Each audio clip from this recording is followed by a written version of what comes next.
We're going to begin these grapes right here and working with the three umbers, the yellow umber, the red umber, and the dark umber. We have to use them one at a time, not wet to wet, but let the first one dry and then apply a second one.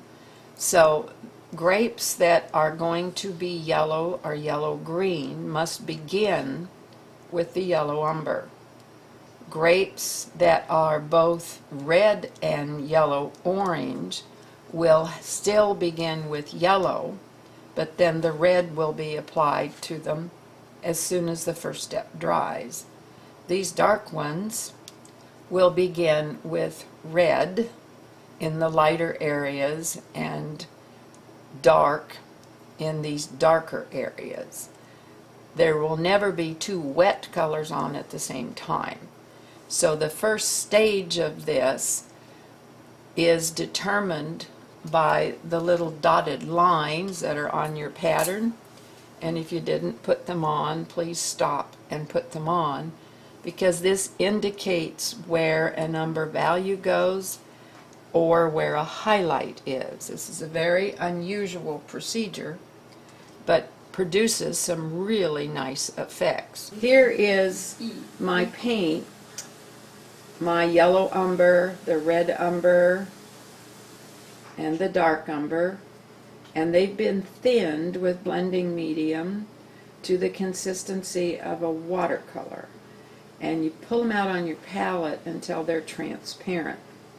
We don't want to get too dark too quick.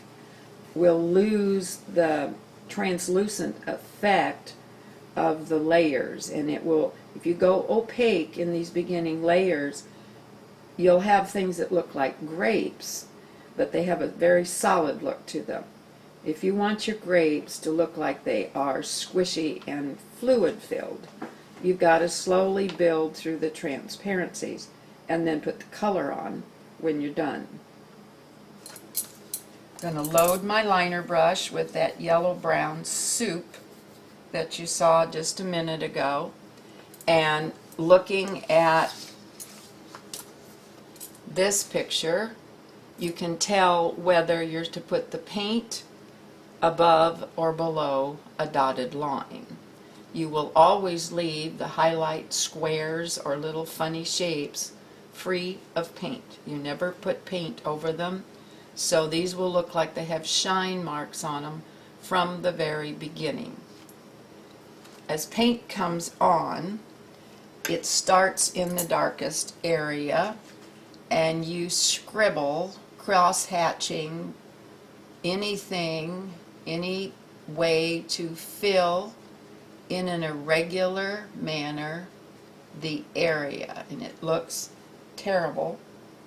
If your paint is too thick, you're going to go opaque too fast. My highlight is right here, and so I'm going to move away from the highlight a little bit on either side, and I have an irregular shape right in here that actually is yellow, but I don't want to put any paint there because it's a lighter yellow, and I'll drag it there with my liner brush. Now this one right over in here has two areas of color. You want to leave your edges as irregular as you can, and do not use anything but a liner brush to do this. And I'm picking up paint for each one of these.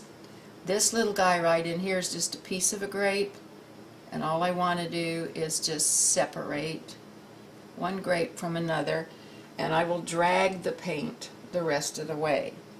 Now I'm going to do one more in the yellows. My highlight is here, and I don't have any marks, so I'm going to dot in some marks so that I don't fill that area. The darkest area is down in here, and I'll drag it to the other areas. And scribbling is what I'm doing right now. When I want it more solid, I'll cross-hatch it. Otherwise, I actually am scribbling. Your shine will go off of these. That's determined by the humidity and the heat in your room. And you just have to wait. So I can, in the morning, again, I'm missing a area of shine, so I'm drawing it in.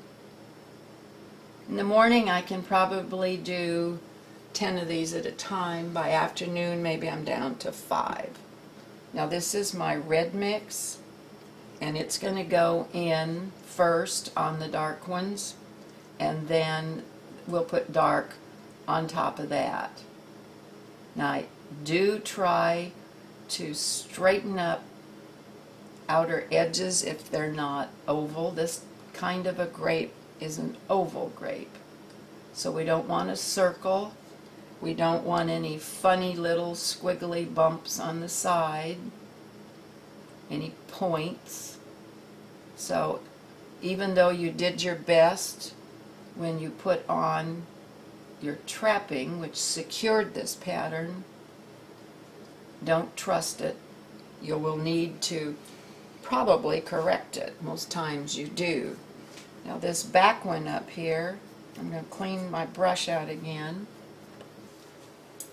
This little one up in here has hardly anything on it. The only area of color that has any